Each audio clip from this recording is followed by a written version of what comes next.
Votre rendez-vous avec l'actualité, mesdames, messieurs, bonsoir. Le report de la date du rapatriement du corps d'Etienne Tshisekedi ne concerne pas le gouvernement congolais, a dit le porte-parole du gouvernement. Cependant, Lombard Mende regrette tout de même que le gouvernement ait déboursé les frais pour ses obsèques et que la famille change d'avis à quelques jours de ce rapatriement. Et puis, le Conseil européen n'est pas une autorité supranationale à l'égard de la RDC. La relation entre les deux est de partenariat et non de subordination, a spécifié le ministre congolais des Affaires étrangères en réaction à la déclaration des ministres européens des Affaires étrangères. Léonard Tchéo-Kitundu a invité une fois de plus le Conseil européen à se démarquer d'une posture directive, voire commanditaire, et à s'engager plutôt dans un véritable partenariat coopératif. Et enfin, les activités du mois de mars sont lancées à Kinshasa par la ministre du Genre, Enfants et Familles dans la commune de Maluku. Louise Mwangi a tenu à sensibiliser les femmes paysannes sur le thème national Ensemble pour la parité 50-50 à l'horizon 2030. Une satisfaction pour ces femmes créatrices d'emplois qui ont présenté leur desiderata à la ministre du Genre. Le gouvernement congolais n'est pas concerné par le report annoncé de la date du rapatriement de la dépouille mortelle d'Etienne Tshisekedi par sa famille biologique. Ce qu'a fait savoir son porte-parole Lombard Mende Malanga dans une interview lui accordée par le site d'information actualité.cd le lundi 6 mars 2017. D'après le ministre Mende, il est regrettable qu'après avoir mis les moyens nécessaires pour les obsèques d'un ancien premier ministre, qu'on en arrive à cette situation. Mais si la famille qui avait annoncé le rapatriement du corps décide de le renvoyer à une date ultérieure, cela ne concerne pas le gouvernement congolais. Les sources internes de l'UDPS renseignent cependant que la tendance majoritaire penche en faveur de l'inhumation du corps du leader Maximo au siège du parti à Limete. Cependant, aucune décision n'est officiellement prise. Par ailleurs, le rapatriement de la dépouille ne devait pas intervenir avant la fin du mois de mars, indiquent les mêmes sources. L'Union européenne a salué la nomination récente de Pierre Lumbi à la présidence du Conseil des sages du Rassemblement, qui également remplira la fonction du président du Conseil national de suivi de l'accord CNSA. Un premier pas vers l'application de l'accord du 31 décembre 2016, selon le ministre des Affaires étrangères européennes, dans une déclaration faite lundi 6 mars. Gravement préoccupé par la situation politique en RDC, le Conseil européen réitère son plein soutien au rôle de la médiation jouée par la CENCO. Le Conseil s'est dit également inquiet quant au blocage de la mise en œuvre de l'accord, ainsi que la situation sécuritaire que traverse le pays. L'Union européenne a fait savoir que ni la disparition de Etienne Tshisekedi, ni la situation sécuritaire ne doivent servir de prétexte pour remettre en question ce processus qui doit amener à une alternance pacifique et démocratique au sommet du pouvoir. Elle a par ailleurs menacé de sanctionner les responsables politiques et les membres des forces de sécurité s'il s'avérait qu'ils sont responsables des graves violations des droits de l'homme. Quant à l'organisation des élections à venir, l'Union européenne s'est dit disposée à apporter son soutien, y compris financier, à un processus électoral qui remplirait toutes les conditions nécessaires. En réaction à la déclaration du Conseil européen sur la RDC, notamment sur la désignation de Pierre Lumbi au Conseil des sages du Rassemblement, le ministre des Affaires étrangères rappelle que le Conseil européen n'est pas une autorité supranationale à l'égard de la RDC. Léonard Tchéo-Kitundu précise même que la relation est de partenariat et non de subordination. À propos de l'usage excessif de la force évoqué par les ministres européens des Affaires étrangères, Kinshasa réplique que la disproportionnalité de la force stigmatisée ne s'inscrit pas dans une politique délibérée, mais elle est la conséquence des moyens asymétriques utilisés par les insurgés illuminés. Le chef de la diplomatie congolaise relève aussi que la situation des libertés fondamentales ne s'inscrit pas dans une politique délibérée des violences de droits de l'homme. Celle-ci relève des responsabilités individuelles qui ne sauraient en aucun cas rester impunies. Pour Tchéo-Kitundu, il est aussi exagéré de parler de blocage de l'accord du 31 décembre dont la mise en œuvre est tributaire d'un débat démocratique classique dans une société pluraliste et d'ajouter « rien ne permet d'affirmer que les signataires n'honoreront pas leurs paroles ». Le ministre des Affaires étrangères a tenu à préciser que les institutions actuelles tiennent leur légitimité, non de l'accord, mais de la Constitution, et les avancées pour la formation du gouvernement de large union nationale sont réelles. Mais aussi, la détermination du corps électoral sera effective au mois de juillet. Léonard Chaokitundu a invité une ultime fois le Conseil européen à se débarquer d'une posture directive, voire commanditaire, et à s'engager plutôt dans un véritable partenariat coopératif. Et prévient aussi, feu de quoi la RDC devra tirer des conséquences. Lancement officiel des activités du mois de mars dans la commune de Maluku, mois consacré à la femme en République démocratique du Congo. La ministre du Genre, Enfants et Familles, Marie-Louise Mwange, a choisi cette commune pour sensibiliser les femmes paysannes des communes de Maluku et de Lantsele sur le thème national, à savoir Ensemble pour la parité 50-50 à l'horizon 2030, investissons dans un travail décent des femmes dans un climat de paix et d'équité.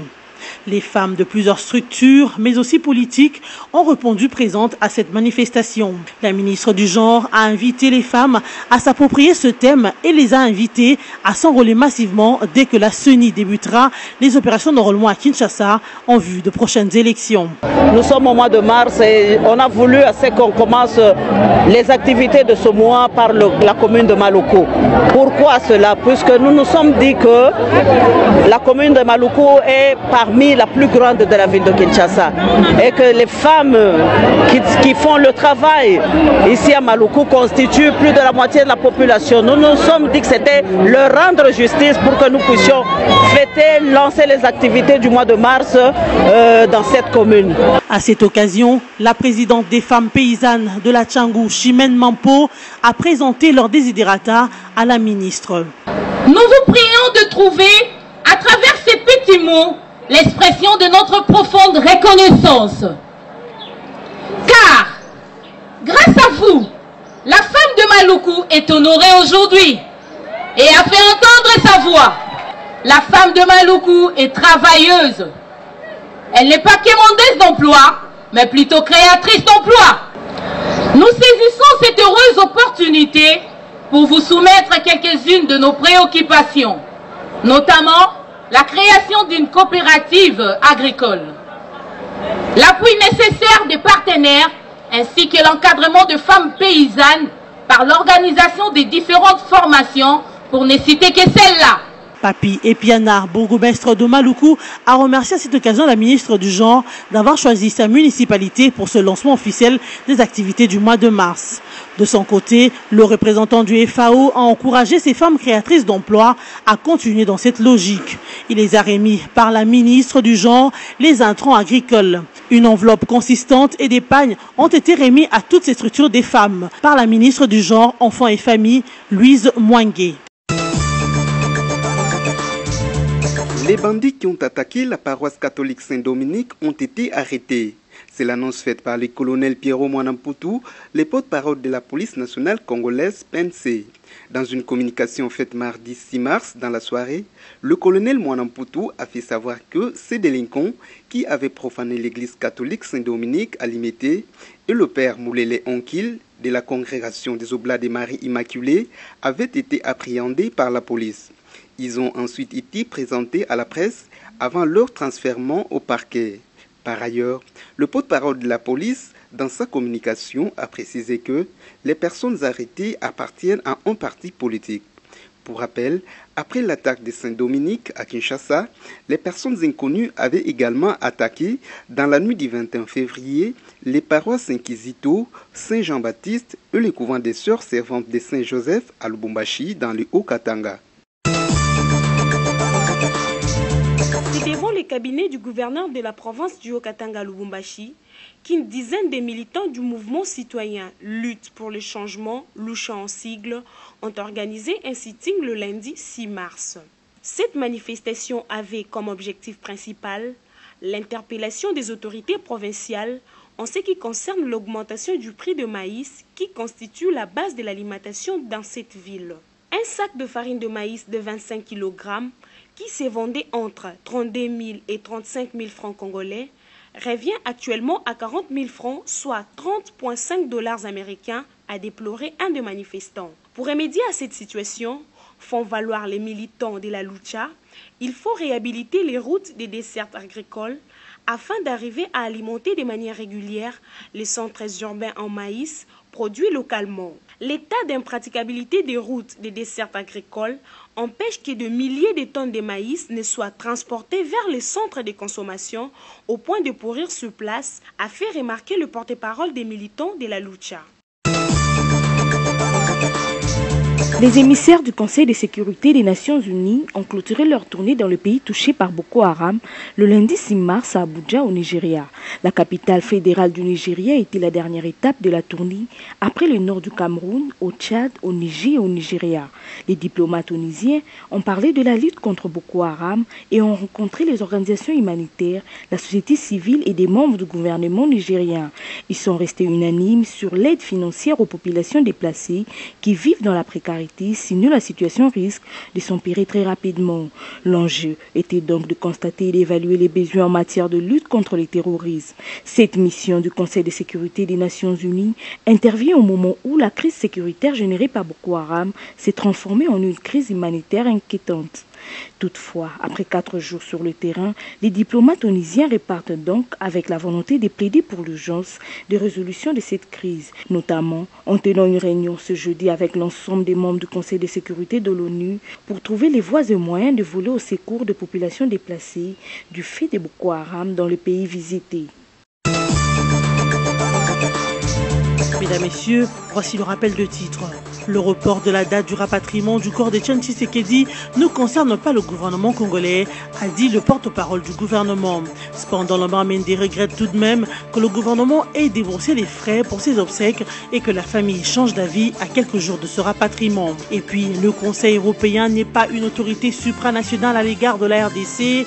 La relation entre les deux est de partenariat et non de subordination, a spécifié le ministre congolais des Affaires étrangères en réaction à la déclaration des ministres européens des Affaires étrangères. Léonard Sheokitundu a invité une fois de plus le Conseil européen à se démarquer d'une posture directive, voire commanditaire, et à s'engager plutôt dans un véritable partenariat coopératif. Et enfin, les activités du mois de mars sont lancées à Kinshasa par la ministre du Genre, Enfants et Familles dans la commune de Maluku.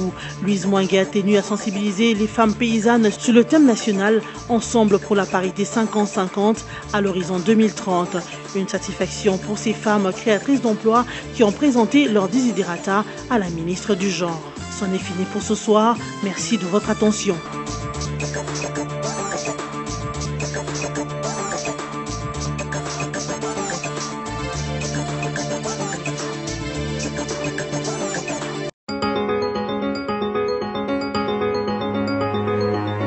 Mesdames, Messieurs, bonsoir et bienvenue à cette nouvelle édition de la revue de presse sur BSI TV. Les journaux parus en ligne ce mardi 7 mars 2017 à Kinshasa commentent largement le sondage qu'a réalisé la radio Top Congo FM sur le leadership au sein du rassemblement. Pour cette revue de presse avec le journal La Prospérité qui titre à sa une « Sondage Top Congo, rassemblement, Pierre Lumbi en pole position ». Selon notre consoeur, la radio Top Congo, connue pour son professionnalisme, a réalisé lundi 6 mars 2017 un sondage d'opinion en direct à l'antenne pour départager les politiciens qui se disputent le leadership du rassemblement des forces politiques et sociales acquises au changement. La question posée était de savoir lequel entre Pierre Lumbi, Joseph Olengankoy et Patrick Mayombe était le mieux indiqué pour diriger le comité de sages du rassemblement.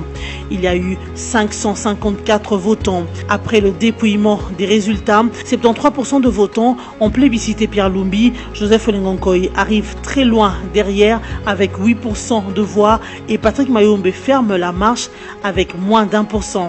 Conclusion, entre Pierre Lumbi, Joseph Olengankoy et Patrick Mayombe, l'écart est très grand. Le jugement de valeur aussi. 18% de personnes interrogées ont été sans avis. Le sondage a commencé à 10h et a été bouclé à 18h. Contrairement à des sondages bidons auxquels on a habitué les Congolais, écrit La Prospérité, Top Congo a le mérite d'être impartiale, sérieuse et objective. C'est le rassemblement dirigé par Félix Tshisekedi qui a la cote. Les Congolais n'accordent aucun crédit aux dissidents accusés d'être achetés. À Patrick Mayombe, les sondés de Top Congo lui reprochent le fait d'avoir, dans une déclaration, demandé à la SANCO de mettre fin à la mission de bons offices sur l'arrangement particulier consécutif à l'accord du 31 décembre 2017. 2016. Une fois l'accord de la Saint-Sylvestre enterré, le président de la République et le Premier ministre n'auront qu'à ouvrir l'actuel gouvernement à quelques personnalités de l'opposition et de la société civile non signataires de l'accord du 18 octobre 2016. Problème, Patrick Mayombe a signé l'acte fondateur du rassemblement à Genval en qualité de modérateur de la dynamique, une plateforme qu'il n'engage plus depuis bien longtemps. L'idée développée par ceux qui s'opposent à l'accord de la Saint-Sylvestre, c'est de faire en sorte que la confusion au rassemblement empêche définitivement la poursuite des travaux d'élaboration de l'arrangement particulier. Autrement dit, tout Premier ministre présenté par une aile du rassemblement devait être contesté. Une situation qui ne profiterait à personne. Au pays comme à l'étranger, des observateurs se moquent éperdument de l'attitude des opposants congolais qui se battent pour le contrôle du rassemblement, oubliant l'alternance et les élections. Poursuivons notre revue de presse avec Forum des As qui écrit à propos du même sujet. D'après un sondage de Top Congo FM, présidence du RASOP, Pierre Lumbi dévance largement Olengankoy et Mayombe. Faut-il y avoir un verdict ou une photographie de l'instant? Sans doute ceci plutôt que cela. Normal après tout, car il s'agit d'un sondage. N'empêche qu'une enquête d'opinion a vocation à refléter les rapports des forces à un moment donné. Il en est donc de même du sondage de la très prisée Radio Top Congo. Hier, ce média a sondé les auditeurs sur la personne qui mérite le plus d'occuper la présidence du Conseil des sages du Rassemblement. En lice les trois personnalités signataires de l'acte de Genval qui se prévalent toutes du titre du président du Conseil des sages, à savoir Pierre Lumbi, Joseph Olengankoy et Patrick Mayombe. Sur 554 votes, le résultat paraît sans appel. 73% des sondés plébiscitent le leader du G7, 8% se reportent sur le numéro 1 de Fonus, alors que seul 1% se prononce sur l'élu de Bolomba et par ailleurs ministre de l'Agriculture. Aux uns aux autres d'apprécier ce sondage que Forum des As relaye sans un commentaire de sa part. L'Union européenne relance son plan d'insurrection, écrit le site d'information congovirtuel.net. Sous prétexte de menaces, de sanctions contre les auteurs du blocage de l'accord politique et la sécurité à travers le pays, l'Union européenne et des milieux politiques affairistes ont en fait réactivé leur plan d'insurrection visant à installer Moïse Katumbi au pouvoir après avoir renversé le régime en place. Contrariés par l'implosion du rassemblement qui est leur machine politique, des diplomates européens et américains se sont déployés la nuit dernière pour tenter de réconcilier les ténors de la plateforme. Pendant ce temps, ils continuent de soutenir le plan de rébellion ou d'insurrection d'Olivier Kamitatou et Syndicat Dokolo tout en remettant en activité les mouvements Lucha et Filimbi ou ce qu'il en reste. Encore une fois, l'Union européenne sort des menaces contre les acteurs politiques congolais. Dans une nouvelle déclaration rendue publique lundi 6 mars 2017, l'Union européenne menace de sanctionner les auteurs du blocage qui retardent la mise en application de l'accord politique pour l'organisation des élections cette année, ainsi que les autorités congolaises si l'insécurité observée dans certaines zones à travers le pays ne cesse pas. Bouclons cette revue de presse avec la radio Okapi qui écrit « Le gouvernement provincial de Kinshasa ordonne la fin des travaux du lieu de l'inhumation de Tshisekedi ». Le gouvernement de la ville de Kinshasa a ordonné lundi 6 mars l'arrêt des travaux en cours sur le site qui était jusque-là aménagé pour l'inhumation de Tshisekedi au cimetière de la Gombe. Il a de ce fait annulé son arrêté créant un carré spécial dans ce cimetière en faveur du feu Tshisekedi. Dans un communiqué, Emmanuel Akweti, ministre provincial de la Population, Sécurité et Décentralisation, justifie cette décision par la volonté de l'exécutif provincial de répondre à la demande de la famille biologique de Tshisekedi. Cette dernière a, par l'intermédiaire de Monseigneur Gérard Moulumba, fait état du report sine die de l'arrivée à Kinshasa de la dépouillement tête de l'illustre disparu ainsi que du retrait de l'accord de la famille quant à la proposition acceptée de son inhumation dans un carré spécial au cimetière de la Gombe. La ville de Kinshasa déplore les sacrifices matériels et financiers largement consentis pour l'aménagement des lieux en rapport avec l'accord formel de la dite famille préalablement donné. Le gouvernement central, qui avait décidé de prendre en charge toutes les dépenses relatives aux obsèques de l'ancien Premier ministre, prend acte du désir de la famille de reporter le rapatriement d'un dépouille mortel de Tshisekedi et retire son acceptation initiale d'un carré spécial du cimetière de la Gombe pour son inhumation. Il prend cependant le peuple congolais à témoin et note qu'il maintient toutefois son offre de facilitation d'inhumation sur le territoire de la République démocratique du Congo, conformément aux textes légaux et réglementaires en vigueur. C'est ici que se termine cette revue de presse. Merci à vous de l'avoir suivi et bonne suite au programme sur nos antennes.